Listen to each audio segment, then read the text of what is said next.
My stepson slammed his palm on the Christmas table and barked. "That seat belongs to my mom, get out." Then he shoved me. I hit the hardwood floor cold, unforgiving, while the whole family forgot how to breathe. For a second, nobody moved, not even me. The grandfather clock in the living room kept ticking slow and steady like it always did. Tick-tock, tick-tock. I remember thinking how strange it was that time didn't stop when I did. My name is Mary Ann Keller. I'm 52 years old, and that happened on Christmas Eve in Neatville, Illinois, in the house I had lived in for 11 years. I didn't scream. I didn't cry. I just lay there on the floor staring at the underside of the dining table at the scratched wood leg I'd wiped down 100 times with lemon oil. My left elbow burned where it met the floor, the cold seeping straight through my sweater. The smell of spiral ham and cloves hung in the air, suddenly nauseating. Someone coughed. Someone else shifted in their chair. No one said my name. This is ridiculous. My stepson Eric muttered, already pulling his chair closer to the table like he hadn't just shoved his father's wife to the ground. "That seat is for my mom," he said again, louder this time, like repetition made it law. His mom Diane dead for 8 years. I pushed myself up slowly. My knees protested. Everything did, really. When you're over 50, the floor feels farther away than it used to. I looked around the table. My sister-in-law stared hard at her plate. My nephew suddenly found his phone fascinating. And my husband, Tom Keller, 61 years old, the man I married for his steadiness, stood frozen near the kitchen counter, a serving spoon dangling uselessly from his hand. The silence from him hurt more than the fall. "I was just sitting down," I said, my voice coming out calm, which surprised me. "Dinner was starting." Eric snorted. "You can sit somewhere else." I glanced at the chair I'd sat in every Christmas since Diane passed. The chair where I'd carved turkey past rolls, wiped cranberry sauce off little fingers. The chair Diane had abandoned long before she ever got sick. Long before I ever entered this family. I didn't say any of that. What I didn't say was that when Diane was dying, it was me who slept in the recliner next to her hospital bed. Me who learned how to change her dressings without making her cry. Me who made thin chicken soup. She could actually swallow spoon by careful spoon at 3:00 in the morning while Eric was too overwhelmed to visit. I remembered the soft hiss of the oxygen machine, the way her hand would squeeze mine when the pain spiked. The night she whispered, "Thank you for staying," when even her own son had gone home, and now he was telling me to get out of a chair. "Mary Ann," Tom said finally, his voice weak like it hadn't been used enough lately. Maybe just that was it. That was all he had. The cold of the floor crept up my arm and something colder slid into my chest. I nodded once. "Of course," I said. "I'll get my purse." I stood fully then, feeling every eye on me without meeting a single one. I picked up my coat from the back of the chair, Diane's chair apparently, and slung my purse over my shoulder. Eric had already started talking about football. In the kitchen, the cling wrap on the leftover pie crinkled as someone adjusted it. The clock kept ticking. Outside, the Midwest wind rattled the windows, sharp and impatient, like it wanted inside too. Tom followed me to the front door. "Mary Ann, wait. Let's not make a big thing out of this." I stopped with my hand on the knob. The brass was cold against my palm. "A big thing?" I asked quietly. He looked tired, confused, like a man who'd been choosing the easy silence for years and didn't know how loud it had gotten. "Eric's just emotional," he said. "It's Christmas." "So am I replied. He opened his mouth, then closed it again. The sound of laughter drifted in from the dining room, thin and forced. I stepped outside before he could say anything else. The cold hit me like a slap. The driveway was dusted with snow, my breath coming out in short white clouds. I walked to my car slowly, deliberately, like if I rushed I might fall apart. Inside the car I sat there with my hands on the steering wheel, listening to the wind howl through bare trees. My elbow throbbed. My phone stayed dark. No apology, no message, no missed calls. I started the engine and pulled away, the warm glow of the house shrinking in my rear-view mirror.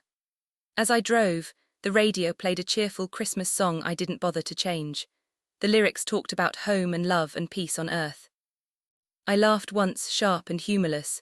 By the time I reached the stoplight on Ogden Avenue, I realized something important. Eric thought he'd pushed me out of a chair. What he didn't know, what none of them knew, was that for 11 years I'd been holding that family together with invisible work. Paperwork, calls, quiet fixes no one thanked me for. And that night, lying awake with the echo of his words still ringing in my ears, I stopped doing all of it. I didn't turn the radio off until I pulled into my own driveway. The song faded into static, and suddenly the car was quiet, except for the ticking of the cooling engine. I sat there longer than necessary, watching the porch light glow against the snow. The house felt different without Tom's truck in the driveway, smaller, quieter, like it was holding its breath with me. Inside, I kicked off my boots and hung my coat the same way I always did. Habit is a stubborn thing. The heat hummed softly. Somewhere down the hall, a pipe knocked once, then settled. I set my purse on the kitchen counter and finally let myself exhale. That was when the shaking started. It wasn't dramatic, no sobbing, just a slow tremor in my hands, like my body was finally catching up to what my mind had been trying to outrun all evening. I pressed my palms flat against the counter until it passed. "Get out," Eric had said. At 52 you think you've heard every insult that can land. You think you're immune. But there's something about being dismissed in your own family, in your own home, that slips under the skin and stays there. I poured myself a glass of water and carried it into the living room. The old recliner sat empty, the one Diane had used when she was sick. We'd kept it because no one had the heart to get rid of it. I'd vacuumed the crumbs out of its seams just last week. I didn't sit in it. Instead, I lowered myself onto the couch and stared at the dark TV screen. My reflection looked older than it had that morning. Lines at the corners of my mouth I didn't remember earning. My phone buzzed once, my heart jumped, then sank. A group text, a blurry photo of the dessert table, no caption. I set the phone face down. As the night stretched on, memories came whether I invited them or not. The first Christmas after Diane died, Eric had drunk too much wine and accused me of replacing her. I'd gone to bed early crying into a pillow so Tom wouldn't hear. The time Eric lost his job in Aurora and moved back temporarily. That temporary turned into 3 years. I was the one who updated his resume, found him health insurance, mailed checks when he forgot to. "Paperwork isn't real work," he joked once, laughing with his friends while I sat at the dining table sorting mail. I'd laughed too because it was easier. I stood and walked to the hallway closet, the one Tom never opened. I pulled out the file box and carried it to the kitchen table. The lid came off with a soft scrape. Inside were folders labeled in my handwriting. Insurance, HOA, utilities, estate planning. I hadn't set out to become the administrator of Tom's life. It had just happened. He hated forms. He trusted me. When his blood pressure spiked 2 years ago, his doctor told him to avoid stress. So he signed papers and handed things over without much discussion, including the power of attorney. I ran my fingers over the edge of a blue folder and felt something steady settle in my chest. Not anger, not revenge, resolve. My phone buzzed again. This time it was Tom. "Let's talk tomorrow, please." I stared at the message. Tomorrow, always tomorrow. I typed back one sentence, "We will with everyone," then I turned the phone off. I made myself a cup of chamomile tea and carried it to bed. Sleep didn't come easily.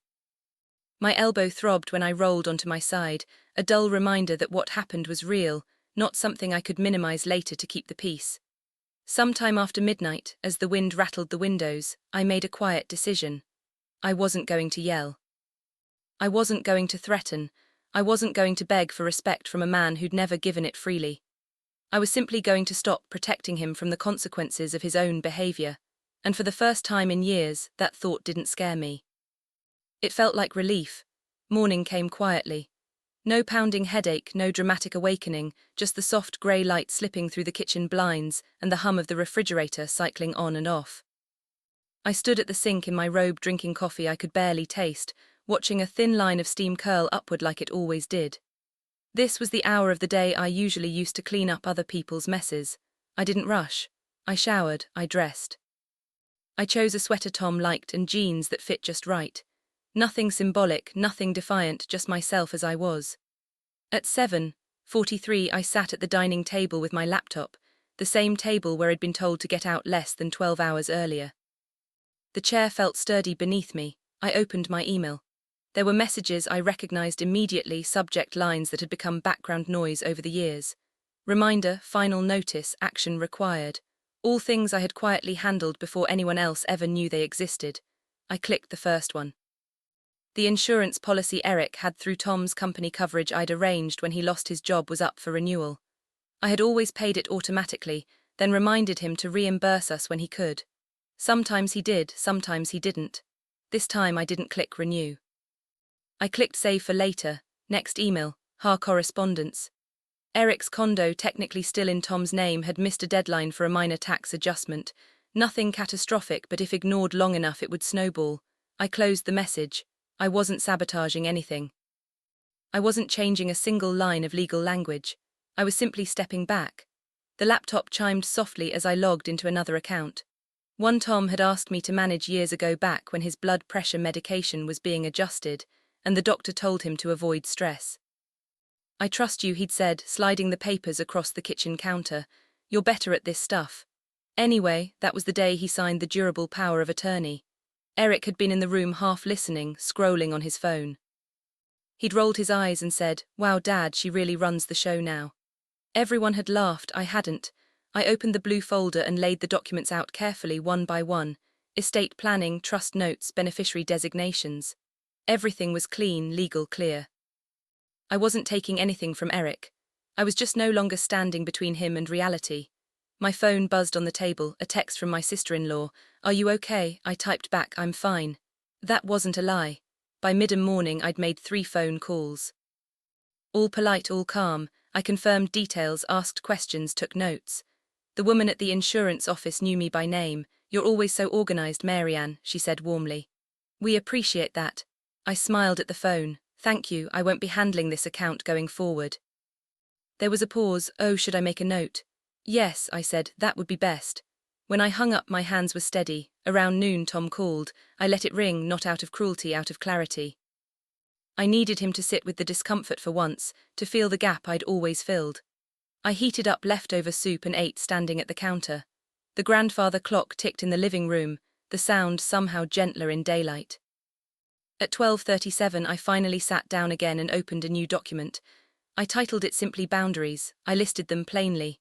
No drama, no emotion. What I would no longer manage, what I expected going forward, what respect looked like in real terms. As I typed, a memory surfaced. Eric laughing years ago, beer in hand, saying, "You're just the paperwork person." I paused, fingers hovering over the keys. "Administrator," I said out loud, testing the word. It felt accurate, earned. My phone buzzed again, this time a voicemail notification. "Here, Rick, I didn't listen, not yet." I closed the laptop and slid the blue folder back into the file box. I wasn't angry. I wasn't plotting. I was finished being invisible. And somewhere across town, Eric was about to find out what happened when the quiet work stopped getting done. My phone was vibrating itself across the kitchen table when I finally picked it up. 18 missed calls, all from Eric. I didn't sit down, I didn't brace myself. I just stood there in the quiet kitchen sunlight slanting across the counter and stared at the number like it belonged to someone else. 18. I tapped the voicemail icon. The first message had come in at 8:06 a.m. "Marianne, this is ridiculous," Eric's voice said, sharp and annoyed. "You don't just leave in the middle of Christmas like that, call me back." The second was worse, louder, more entitled. "I don't know what you think you're doing, but Dad's upset, you need to fix this." I stopped there. I already knew how the rest would go. By 10:00 the tone changed. Confusion crept in, replacing arrogance. "Hey, something's wrong, I can't access the account. The login isn't working. Did you change something?" Another message, less certain now. "Marianne, the insurance people are saying the policy lapsed. That doesn't make sense, you've always handled that." By the 12th call, the bravado was gone entirely. "Please call me back," he said, voice tight. "This is serious. Dad doesn't know what's going on." I set the phone down without listening to the last one. Instead, I grabbed my coat and keys. There's a little diner on Washington Street, the kind that hasn't changed since the 80s. Vinyl booths, laminated menus, coffee that tastes the same no matter who pours it. I'd driven past it 1,000 times on my way to handle errands for everyone else. That morning I pulled into the lot and parked. Inside, the bell above the door jingled softly. The smell of bacon and burnt toast wrapped around me like something familiar and kind. A waitress with silver hair and reading glasses smiled. "Just you today, Han, just me," I said. I slid into a booth by the window and ordered coffee. Black, no rush. Outside, snow drifted down in slow, lazy flakes. My phone buzzed again on the table. I turned it face down. When the coffee arrived, I took my time with it. I watched a man at the counter read the paper. I listened to the low murmur of conversation, the clink of silverware, ordinary life going on without me managing it. For 10 years, I'd eaten meals standing up, half listening, ready to jump if someone needed something. This felt indulgent. At 11:42, curiosity got the better of me. I listened to the 18th voicemail. Mary and Eric said, his voice barely holding together. I don't know what I did. Okay, but something's really wrong. The bank froze access until Dad calls and he's not answering. Please, I need you to call me. I stared out the window as he spoke, watching snow collect along the curb. I didn't feel triumphant. I felt calm. That surprised me the most. I typed a message not to Eric but to Tom. We need to meet today with a lawyer and the family. A moment passed, then okay. I finished my coffee, paid the bill, left a generous tip. As I stood to go, the waitress called after me. Take care, sweetheart, I smiled. I am. When I stepped back into the cold, my phone buzzed again. I didn't check it.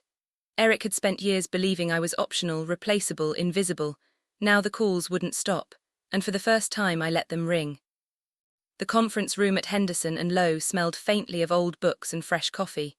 Neutral, professional, the kind of place where voices didn't need to be raised because paper spoke louder than people. I arrived 10 minutes early. That alone felt new. Tom was already there, sitting stiffly at the long table, hands folded like a man waiting for a verdict. He looked older than he had 2 days ago, not frail, just worn. When he saw me, he stood. Marianne, he said softly. I nodded and took the chair across from him. The chair felt solid, grounded. I placed the blue folder on the table between us, right in the center, and rested my hands on either side of it. The door opened again. Eric came in, fast coat, half-zipped, phone still in his hand like it was a lifeline. His eyes locked on me immediately. There you are, he said, irritation flaring for a split second before he caught sight of the lawyer standing by the window. His tone shifted. What is this? This, I said calmly, is a conversation we should have had years ago. Karen Lowe, the attorney Tom and I had used for estate planning, took her seat. She adjusted her glasses and glanced around the room. Thank you all for coming on short notice, she said. Let's keep this focused. Eric scoffed and dropped into a chair beside Tom. I don't even know why I'm here. My accounts are messed up and everyone's acting like I committed a crime. No one said you did, I replied. He turned to me sharply, then fix it. That old reflex stirred in my chest, the urge to smooth things over to make it easier. I felt it rise and then settle back down. No, I said, I won't. The word landed quietly. Final. Eric laughed short and disbelieving. You can't just decide that.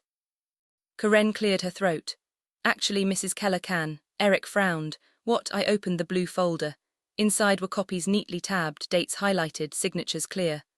Over the years, I said, keeping my voice even, I handled a number of things for this family. Insurance renewals, tax filings, HOA correspondence, account access. Not because I had to, but because I was asked, and because I believed helping was the same as belonging. Tom shifted uncomfortably. I slid one page forward. This is the durable power of attorney your father signed 3 years ago. You were in the room, Eric. Eric waved it off. That was just paperwork. Karen leaned in. It's legally binding paperwork. Silence, I continued. I didn't change anything that wasn't already within my authority. I didn't take money. I didn't lock anyone out of what they legally own. Eric's jaw tightened. Then why is everything falling apart? Because I said gently I stopped holding it together for you. Tom finally spoke. Marianne, I looked at him. Really looked. Tom, I have carried this family quietly for over a decade. I did it out of love, but love without respect turns into entitlement. Eric slammed his hand on the table. You're punishing me. I didn't flinch. No, I'm stepping back. Karen slid another document forward. From this point on, Eric, all communications and responsibilities related to your finances will be directed to you directly. Eric looked at his father. Dad, Tom stared at the table. For a long moment I thought he might retreat again.